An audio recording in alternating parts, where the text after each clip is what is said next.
성경 말씀 마태복음 17장입니다.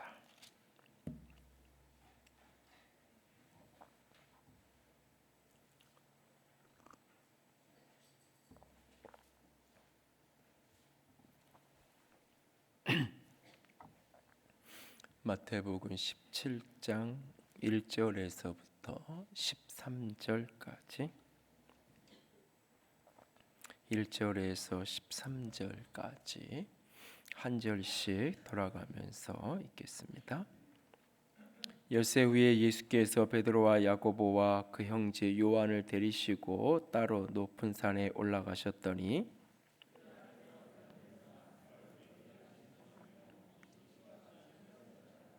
그때 모세와 엘리야가 예수와 더불어 말하는 것이 그들에게 보이거늘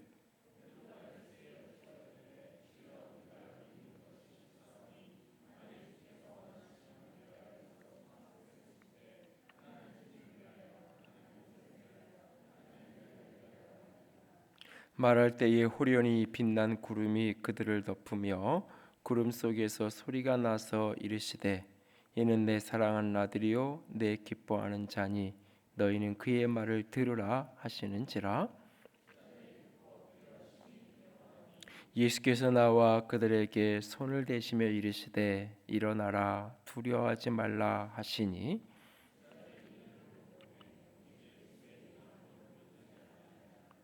그들이 산에서 내려올 때에 예수께서 명하여 이르시되 인자가 죽은 자 가운데서 살아나기 전에는 본 것을 아무에게도 이르지 말라 하시니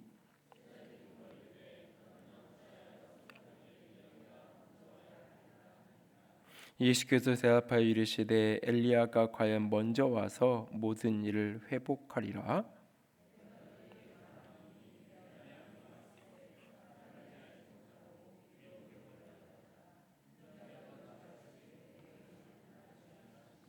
함께 읽습니다.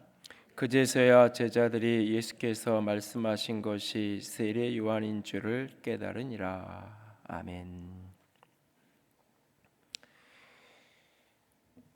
초대교회의 성도들이 그 죽음의 고통과 죽음의 아픔을 직면했을 때 한마디만 하면 나는 더 이상 예수님을 따르지 않겠다고 그 말 한마디면 자신의 모든 삶을 회복할 수 있는 생명을 유지할 수 있고 누릴 수 있고 이쪽은 죽음의 길이고 이쪽은 생명의 길이고 그런데 내가 한 사람을 사랑하느냐 사랑하지 않느냐 그런데 그분이 앞에 계신 분이 아니라 과거형의 예전에 내가 만났던 예전에 함께 지냈던 사랑했던 어떤 분 그런데 그분을 지금 내가 여전히 오늘 진행형으로 사랑한다라고 오늘도 내가 그분을 믿는다라고 말하면 죽음의 길이고 그때는 사랑했는데 그때는 믿었는데 지금은 내 앞에 계시지도 않으니까 뭐 더 이상은 사랑하지 않습니다. 더 이상 믿지 않습니다.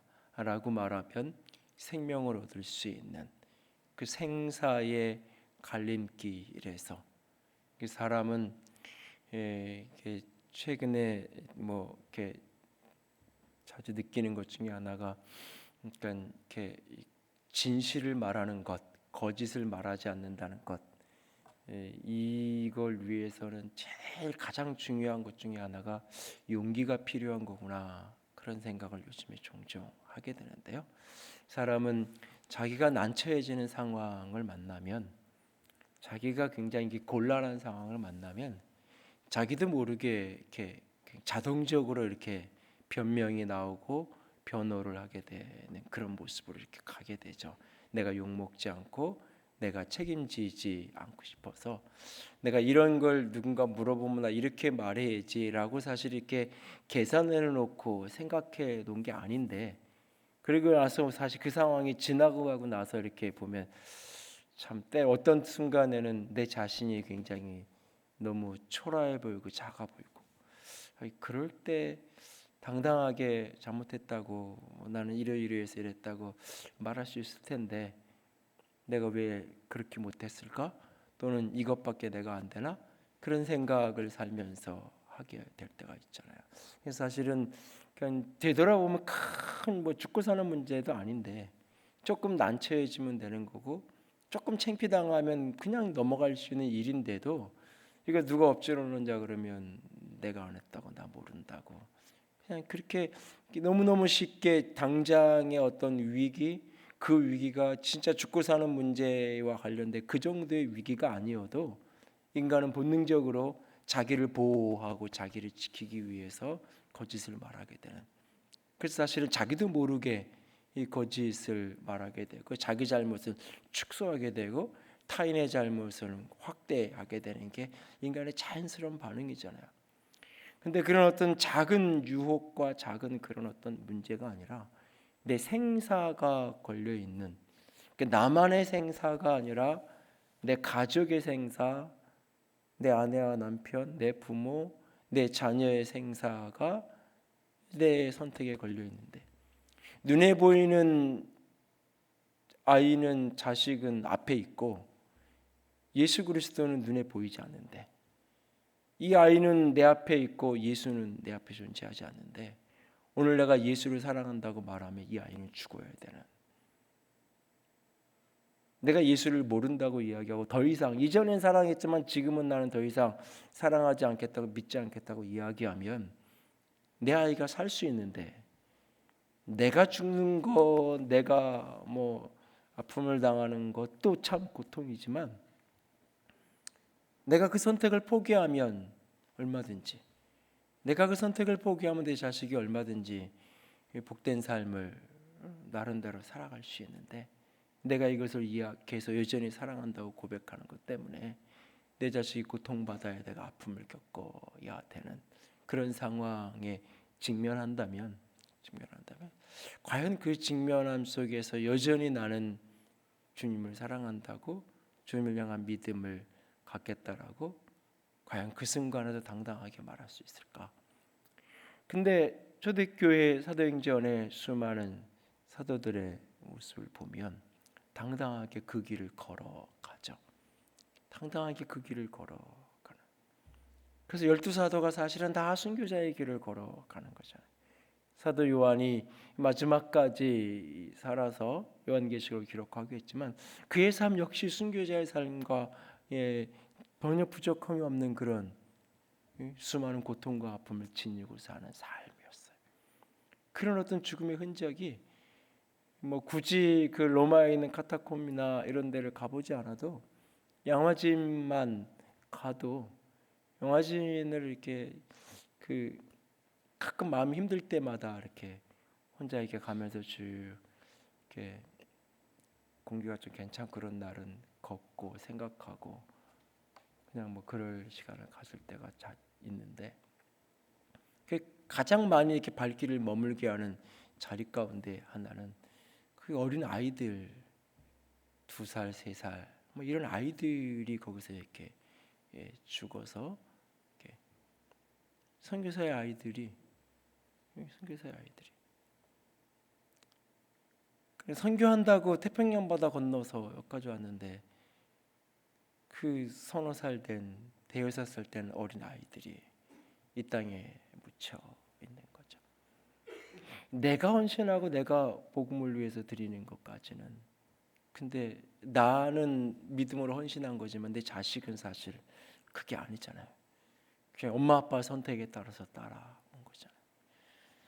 때로는 그 여정 속에 아내를 잃기도 하고 자식을 잃기도 하고 부모를 잃기도 하고, 그런데 여전히 또 그 자리에 서서 자식을 하나 정도 선교지에서 그렇게 풍토병으로 잃었으면, 요즘 뭐 감염병 이런 얘기 나오는데, 뭐 사실은 뭐 예전에 콜레라든 장티푸스 뭐 이런 것들이 사실은 다 엄청난, 뭐 지금이야 이렇게 뭐 통계도 나오고 뭐 사실 공포 분위기가 조성되고 이런 상황 속에서 공포 심리가 더 느껴지는 거지만, 훨씬 더 사실은 많은 사람들이 죽어가고 그런 일들이 수년에 한 번씩 있었잖아요. 훨씬 더 의학이 발달해서 많이 사실 통제가 되고 다 치료지는데도 이 정도의 우리 사람들이 정서가 피폐해지고 사람들이 참 마음이 힘들어지는데, 그렇게 아이가 이 땅에서 뭐 이렇게 전쟁하다가 복음 전하다가 누구한테 맞아 죽은 것도 아니고, 그냥 이렇게 복음 전하다가 왔는데 병 걸려서 폐렴에 뭐 결핵에 그렇게 아이가 죽고 나면 포기하고 가고 싶잖아요.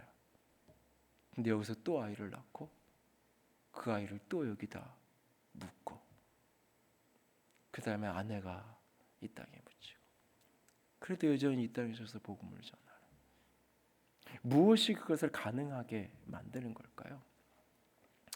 그냥 신념이 강하면 사람이 그럴 수 있는 걸까요? 신념이 강하면? 저는 이 많은 정치인들의 이렇게 여정들을 이렇게 보면 그분들이 20대에 이게 옳다라고 믿었던 신념하고 40대에 50대에 이게 옳다라고 믿는 신념하고 70이 넘어가서 이게 옳다라고 이야기하는 신념하고 너무너무나 다른, 너무너무나 다른.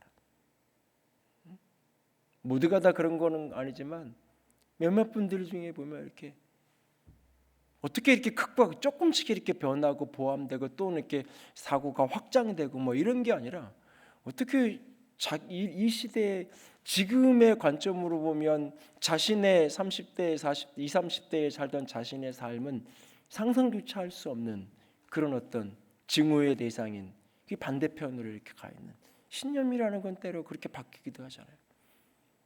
그런데 그거 하나 때문에 그렇게 생명을 들고 삶을 들고 전생애를 한순간 반짝하게 그렇게 그냥 헌신하고 끝나는 것이 아니라 전 삶을 어떻게 그렇게 내어 드릴 수 있었는지, 그 비밀, 그 원리의 가장 중요한 초점 하나는 뭐냐면 부활의 실제를 살기 때문에 그런 거예요. 그냥 부활을 소망하는 게 아니라 내일의 삶을 막연히 꿈꾸는 게 아니라 내일이면 좋은 날이 있을 거야, 고생 끝에 이렇게 어떤 행복한 날이 있는 것처럼 지금 참고 열심히 살면, 이 땅에서 그냥 열심히 살면 좋은 날이 있을 거야. 믿지 않는 사람이 고생하면서 젊어 고생은 사서 하는 거야. 그렇게 열심히 살면 늙으면 그래도 인생 후반부에는 좀 괜찮은 날이 있을 거야. 그냥 그런 식의, 그래서 그래 그런 날이 있을 거지, 그러니까 열심히 살아야지, 그냥 이런 수준으로 이 세상에서 내가 좀 고난받고 살아도 어려움을 겪어도 이 세상 넘어 천국 가면 좋은 때가 있을 거야. 반드시 그때가 되면 좋은 세상이 하나님이 우리에게 주실 거야 라고 하는, 이것이 실제가 아닌 그냥 막연한 소망, 막연한 꿈, 막연한 기대, 그것으로 남아있을 때는 그것을 위해 생명을 던지는 건 불가능해요. 사람은. 오늘의 현실은 그만큼 우리에게 무게가 큰 거예요. 내가 지금 만나는 지금의 고통, 지금의 헌신, 지금 내가 살아가는 이 삶의 무게는 내일에 아무리 큰 영광이 있어도 오늘 너무너무 힘든 거예요. 너무 힘든 거예요. 돌아가신 김영률 총장님의 아내 되시는 그 김여애 원사님의 간증을 이렇게 오래전에 듣다 보면 남편이 그 한동대에 내려가서 그렇게 가스밭길을 가는 그 모습을 보면서 그 하박서하고 시편에 보면 나의 발을 사슴과 같게 하기 위해서 높은 곳으로 하나님이 인도하신다는 그 구절을 어느 날 큐티하는데 하나님께 그렇게 울부짖으면서 그랬다 그래요. 하나님, 나 저 높은 곳에 뛰어다니지 않아도 되니까. 하나님, 나 그렇게 크게 쓰지 않아도 되고 내 남편도 그렇게 안 쓰지 않도 그래도 그렇지 않아도 되니까 하나님 좀 그만 아프게, 그만 힘들게. 그렇게 저렇게 인생살이 자기 계산할 줄 모르는 저 단순한 사람, 하나님 그만 좀 아프게 힘들게. 남편의 인생을 옆에서 이렇게 보면서 너무너무나 우직하게 이렇게 하나님이 인도하시는 대로 그 고통의 길을 조금만 생각을 바꾸면 얼마든지 세상살이 편하게 살 수 있는 길이 수없이 널려 있는데 그 길을 걸어가는 그 남편을 보면서 동의하고 후원하고 지지하면서도 한편으로 돌아서서 하나님 좀 저 사람 그만 힘들게 해달라고 자기가 수없이 울부짖으며 기도했다고 표현. 오늘 너무 힘드니까 내일 무슨 영광, 이게 근데 이게 단순히 소망으로 있고 단순히 기대로 있고 단순히 꿈으로 있다면 그렇잖아요. 꿈은 이루어지지 않을 수 있는 거잖아요. 소망은 성취되지 않는 경우가 종종 있잖아요. 우리가 상상 속에 기대했던 수많은 일들은 우리의 경험 법칙에 보면 기대대로 인생이 사라지지 않잖아요. 그래서 우리 속에는 늘 꿈꾸지만 이게 될까? 소망하지만 이게 진짜일까? 천국을 소망해보지만 이게 진짜일까? 그런 의문이 반문이 우리 속에 늘 있잖아요. 그래서 끊임없이 내일과 오늘을 선택하라고 하면, 저 천국과 지금을 선택하라고 하면 나도 모르게 지금의 현실에 눈이 가는 게 우리의 모습이잖아요. 그런데 어떻게 그들은 그 길을 그렇게 걸어갈 수 있었을까요? 그들에게 복음은, 그들에게 예수 그리스도는, 그들에게 부활은, 그들에게 천국은 어제의 경험이 아니었기 때문에 그래요. 오늘의 실제. 예수 그리스도는 어제 내가 사랑했고 어제 내가 믿었고 어제 내가 만났던 어떤 분이 아니에요. 지금 부활하셔서 영으로 살아계신 실제인 거예요. 천국은 그냥 상상 속에 있는 어떤 게 아니에요. 천국은 실제인 거예요. 오늘 이 장면 속에서 예수님께서 베드로와 야고보와 요한과 3명을 데리고 산에 오르세요. 어떤 산인지 우리는 몰라요. 그냥 높은 산이라고만 성경에 기록되어 있어요. 높은 산이라고. 이것을 우리는 보통 그냥 산의 이름이 성경에 나오지 않으니까 이 산에서 예수님이 변형되어지는 그런 사건이 있었기 때문에 이것을 변화산, 이렇게 그냥 가상의 산으로, 그 높은 산의 이 실명을 모르니까 그 산 이름을 그냥 변화산이라고 부르자. 그래서 변화산이라고 보통 통칭하는, 이스라엘에 가면 변화산이라는 이름을 가진 그런 산이 있는 게 아니라 성경은 그냥 높은 산이라고 말을 해요. 어떤 산인지 우리는 알지 못해요. 그런데 그곳에 예수님이 오르셔서 변형되어지는 모습을 경험시켜 주세요. 그런데 바로 이 사건 이전에 예수님께서 베드로의 신앙 고백을 들으시고 그 신앙 고백에 대해서 축복하시면서 이제야 비로소 예수님이 자신의 십자가의 죽음과 부활에 대한 이야기를 하세요. 예수님이 이야기하고 싶은 초점은 부활에 있어요. 사실은 예수님이 제자들에게 각인시키고 싶은 핵심 초점은 부활이에요. 그러나 제자들이 보는 것은 죽음이라는 고난이에요. 죽음이라는. 예수님은 죽어야 부활하니까 죽음은 과정일 뿐이에요. 결론은 부활이에요. 그런데 제자들 눈에는 부활이라는 결론이 보이는 것이 아니라 그 죽음이라는 과정이 눈에 보이는 거예요. 고난이라는 과정이 눈에 더 크게 보이는 거예요. 그래서 베드로는 그것이 안 된다고 소리치는 거예요.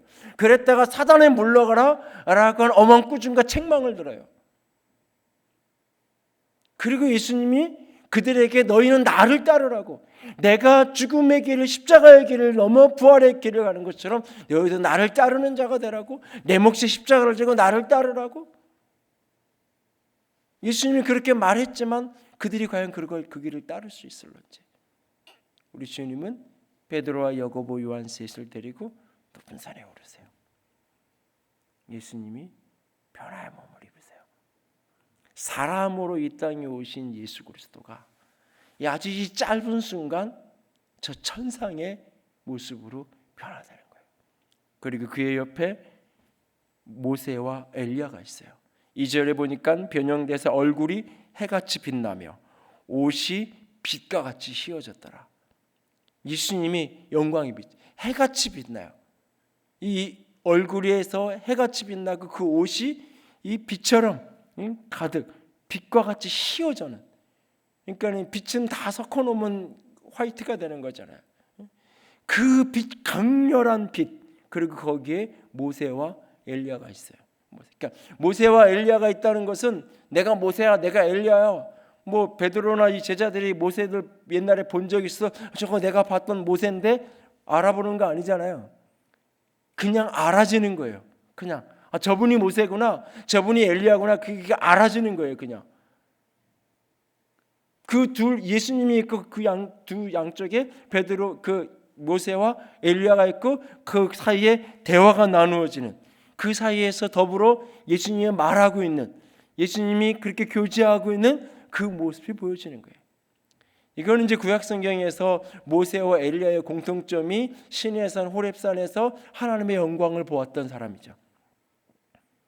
모세가 그 호렙산에서 하나님의 영광을 보았던, 엘리야도 그 이세벨을 피해서 도망가는 여정 속에 그 호렙산에서 하나님의 영광을 보았던 이 두 사람, 하나님과 대면하여 하나님의 영광을 보았던, 지금 그 하나님의 자리에 모세가 만났던 하나님, 엘리야가 만났던 하나님, 그 하나님의 자리에 지금 예수님이 서 있어요. 그런데 그 예수님이 어떤 모습으로? 하나님의 모습으로. 그 얼굴이 해와 같고 그 입은 옷이 빛처럼 휘어지는 예수님이 지금 하나님의 자리에 서서 하나님의 모습으로 드러내는 거예요. 예수 그리스도 당신이 이 땅에 육체를 이 땅에 와 계시지만 그는 사람의 아들이 아니라 하나님의 아들이신 것, 베드로가 주는 그리스도시요 살아계신 하나님의 아들입니다라는 것을 실제로 경험시키는 거예요. 실제로 보여주는 거예요. 지금 내가 만난 예수님, 육체로 계신 이 연약한 예수 그리스도이지만 그분은 사람의 아들인 동시에 그는 하나님의 아들인 거예요. 영광의 하나님이신 거예요. 그 하나님을 대면하여 보았던, 인간들 가운데 유일하게 하나님을 대면하여 보았고 하나님의 영광을 직면했던 두 사람과 함께 대화를 나누고 있는 그 중앙에 그분이 서 계신 그 예수 그리스도가 곧 하나님이시고 하나님의 아들이신 것을 거기서 이 그림 자체가 계시적으로 보여주고 있는 거예요. 지금 그 순간 베드로는 아직 그 계시의 비밀을 깨닫지 못해요. 자신이 예수 그리스도를 그리스도라고 하나님의 아들이라고 고백했지만 자기가 말한 그 고백의 의미를 충분히 자신이 다 이해하지 못해요. 이해하지 못해요. 그래서 하는 말이 여기가 너무 좋습니다. 그 영광의 빛이 가득한 그 모습을 보면서 너무 여기가 좋습니다. 여기에 제가 초막 3개를 짓겠습니다. 하나는 예수님을 위해서, 하나는 모세를 위해서, 하나는 엘리야를 위해서 집을 짓겠습니다. 여기에 우리 머물죠. 여기가 너무 좋습니다. 커튼 너머로 마치 천국을 보는 듯, 그 천국의 영광과 화려함과 아름다움을 보는 듯. 그러니까 요한계시록이 묘사하고 있는 천국에 대한 온갖 보석의 묘사, 그리고 하나님의 보좌에 대한 묘사는 단 한 단어로 요약하면 빛이에요. 빛, 영광의 빛. 그 영광의 빛으로 가득한 그 순간 여기가 너무 좋으니까 여기서 살자고 내가 초막 3개를 짓겠다고 베드로가 이야기하는 것을 보게 돼요. 바로 그 순간 빛난 구름이, 호련히 빛이 가득한 구름이 하늘로부터 그들을 덮어요. 하나님의 영광의 구름이 그들을 가득 덮는 거예요. 그러니까 빛이 구름이 덮었다는 이야기는 구름 자체가 빛이 반짝반짝 났다는 그런 의미가 아니라 이 빛이 지금 이 베드로가 경험하고 있는, 베드로가 예수님의 얼굴에서 나는 그 광채의 그 빛보다 더 강력한 빛이 그들에게 비치는 거예요. 그리고 그 빛을 인간이 똑바로 볼 수 없으니까 그 빛을 마치 이 커튼으로 살짝 가려두는 것처럼, 햇빛이 너무 창가에 내려치면 눈이 부셔서 그 얇은 커튼으로 살짝 그것을 가려 놓는 것처럼 그렇게 구름으로 덮는 거예요. 이 빛이, 저 반대편의 빛이 구름을 통과해서 이쪽으로 오는 거죠. 구름이란 잡을 수 있고 만질 수 있는 어떤 실체가 아니잖아요. 사실은 눈에 보이는데 잡으면 잡혀지지 않잖아요. 그 너머에 빛이 뚫고 들어오는 거예요. 그 강력한 빛이 임하는 그 순간 그 구름 속에서, 다시 말해서 저 너머에 있는 빛이, 거기서부터 음성이 들리는 거예요. 뭐라고? 이는 내 사랑하는 자요 내 기뻐하는 자라. 너희는 그의 말을 들어라. 이는 내 사랑하는 자요 내 기뻐하는 자라. 이는 내 사랑하는 아들이요 기뻐하는 자라. 베드로가 주는 그리스도시요 살아계신 하나님의 아들입니다. 고백했지만, 믿었지만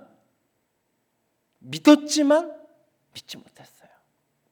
믿었지만 온전한 실체로 경험해서 믿은 게 아니에요. 그 영광의 빛 가운데 이는 내 사랑하는 아들이요. 하나님의 음성이 그에게 들려지는 거예요. 나의 사랑하는 아들이고 내 기뻐하는 자라. 그가 하는 말을 들으라.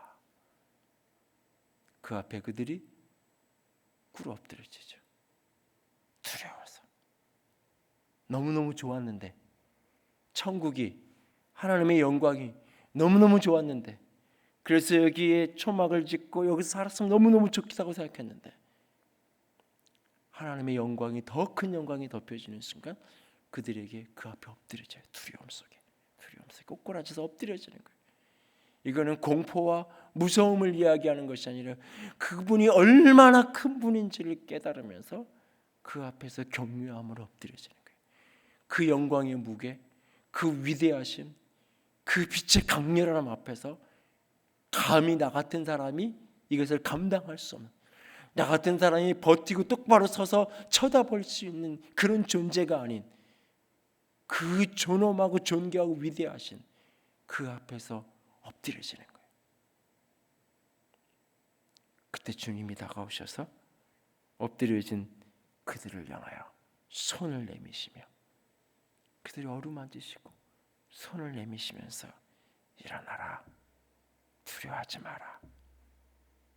그러고 보니까 예수님이 원래의 모습으로 되돌아와 있어요. 원래의 모습으로 되돌아와 있어요. 그리고 예수님은 다시 부활에 대한 이야기를 하세요. 이 일 아무에게도 말하지 마라. 언제까지? 인자가 죽은 자 가운데에서 살아나기까지. 죽은 자가 살아나기까지 아무 데서나 가서 이야기하지 마라. 예수님이 죽으시고 부활하시잖아요.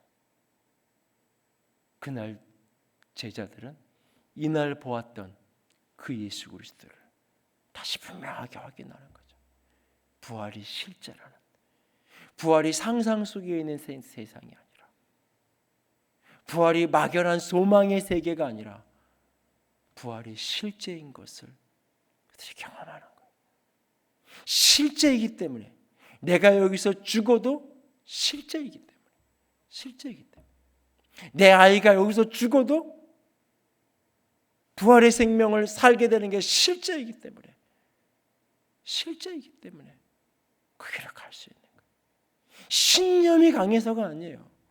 확신이 강해서가 아니에요. 그것이 실제.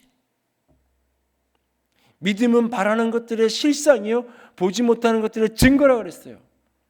성경에서 믿음을 갖는다는 것은 단지 내적 확신을 갖는 게 아니에요. 신념을 강화시키는 게 아니에요. 그 실제예요. 믿음의 눈을 보니까 그게 실제인 거예요. 실제이기 때문에 포기할 수 없는 거예요. 실제이기 때문에 버릴 수 없는 거예요. 실제이기 때문에 그 가치, 세상에 어떤 가치를 가지고 와서 저울에 달아도 이게 더 무겁기 때문에, 가볍기 때문에 포기할 수 없는 거예요. 포기할 수 없는 거예요. 오늘 우리 모두에게 하나님의 나라가, 천국이, 부활이, 예수 그리스도가 실제로 믿어지고 실제로 경험되는 축복이 우리 속에 있기를 원합니다. 여러분, 이것은 단순히 넓게 보면 제자들에 대한 이야기이지만, 이 사건은 좁게 보면 예수님에 대한 이야기예요. 십자가의 길을 가야 되는 그 예수님을 향한 아버지의 사인이에요. 처음 그가 사역을 시작하는 순간, 죄인의 자리에 스스로 내려가서 세례 요한에게 세례받고 사역을 시작하는 그 순간, 하늘문을 여시고 하나님께서, 아버지께서 그 아들에게 하셨던 말씀, 이는 내 사랑하는 아들이요 내 기뻐하는 자라 하셨던 말씀을 이날 다시 한번 확증시키는 거예요. 당신이 가야 될 길이 어떤 길인지 예수님은 아세요. 아셔서 그 얘기를 쏟아내세요. 이제는 죽음과 부활에 대한 이야기를 하시기 시작하셨어요. 그러나 여전히 그 십자가의 길은 고통이에요.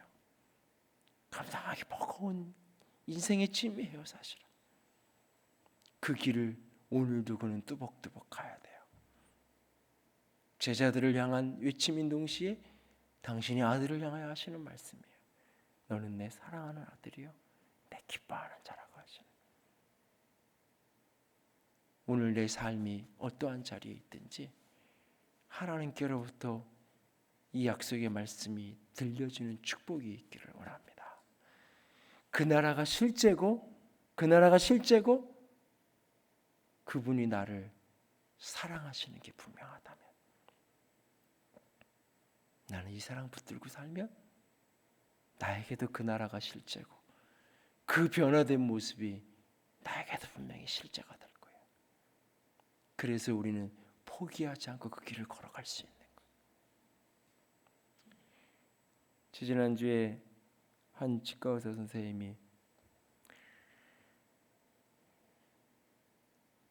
오래전에 치료해 주었던 선교사님이 한국에 다시 들어와서 잇몸이 다 내려앉아서 이 치주 질환을 이제 뽑을 거 뽑고 다시 예전에 치료했던 것들 다시 치료하기도 하고 한 2시간 정도의 긴 수술을 쭉 치과를 해가는데, 발치를 해놓고 이제 좀 시간을 잠시 옆에서 기다리는데, 보통 이제 그런 시간이면 보통 이제 환자들하고 이렇게 좀 이렇게 아프기도 하고 이렇게 뭐 1시간 2시간 계속 이제 치료를 입 벌리며 치료했으니까 이것도 쉬운 일은 아니거든요. 그러니까 이제 이렇게 저렇게 이제 좀 말을 걸면서 이렇게 긴장을 풀어놓주고 그런 시간을 좀 갖는 그런 타이밍인데, 자신도 처음 그런 경험을 한다고 하시면서 하신 얘기는 갑자기 음성이 들리는 거예요. 내 사랑하는 딸이니까 네가 좀 잘해줘라. 내가 좀 잘 치료해줘라. 그런 음성이 갑자기 확 들리는 거예요.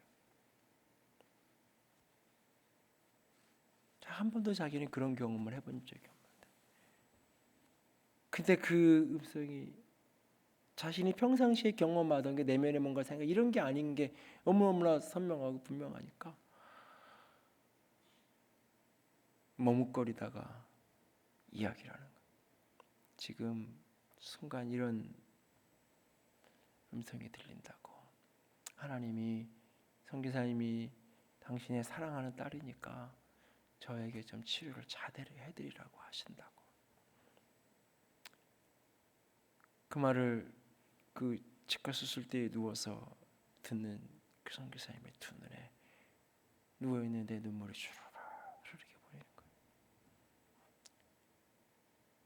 지난 3-4년 사이에 아들 둘을 잃고 먼저 앞세워 천국에 보내고 자신의 이가 다 주저앉아 버릴 정도로 여전히 선교지에서의 삶을 살아가는, 무슨 이유가 있는지 다 알지 못하지만 그것이 도대체 무슨 이유인지, 누가 잘못한 건지 무언지는 다 알지 못하지만 여전히 하나님을 향한 의문, 하나님을 만나면 물어보고 싶은 뭔가 물어보고 싶은, 하나님 왜 그러셨냐고 한 번쯤은 물어보고 싶은 그 의문 속에, 질문 속에 살아가다 근데 하나님은 그 질문에 대한 답은 아무것도 하지 않으셨어요. 그 질문에 대한 해석은 아무것도 하지 않으셨어요. 그럼에도 불구하고 나는 여전히 너를 사랑하고 계신다는 거예요. 우리가 아는 경험으로 하나님을 판단하지 않기 원합니다. 여러분이 아는 경험으로, 내가 이렇게 기도했더니 이렇게 이루어졌다는 내가 가진 어떤 경험으로 하나님은 좋은 분이야? 아니야. 하나님은 나를 사랑하셔? 그렇지 않아. 그것으로 판단하지 않기 원합니다. 그분이 나를 향한 사랑은 십자가로 확인된 사랑이에요. 십자가로 확인된 사랑이에요. 그 사랑 붙들고 예수께서 십자가의 길을 가셨고 그 사랑의 증거로 우리 가운데 십자가는 서 있는 거예요. 오늘도 그가 나를 사랑하시는 그 사랑을 붙들고, 죽음은 과정이고 부활은 실제이고 부활의 결론이 그 끝점을 바라보면서 오늘을 살아갈 수 있는 저와 여러분이 될 수 있기를 원합니다. 천국은 실제고 부활은 실제예요. 상상 속에 꿈꾸는 미래에 꿈꾸는 소망의 나라가 아니에요. 그러나 실제 부활하신 예수를 실제로 만났기 때문에 제자들은 나도 죽으면 실제이신 예수님처럼 그렇게 분명히 될 거기 때문에 그들은 당당히 그 길을 걸어갈 수 있었던 거예요. 그것이 복음이고 그것이 예수 그리스도의 길이에요. 오늘 이 땅에서 우리도 내 몫에 태인 십자가를 지고 내가 걸어야 될 내 몫의 길을 걸어가는 인생의 여정, 믿음의 여정 속에서 끊임없이 주님의 나라가 부활이 실제임을 붙들기 원하고 동시에 우리를 향한 사랑이 실제라는 사실을 믿고 오늘을 살아갈 수 있는 저와 여러분이 될 수 있기를 주님의 이름으로 부탁을 드립니다. 기도합시다. 오늘 말씀을 붙들고 우리 같이 기도합시다.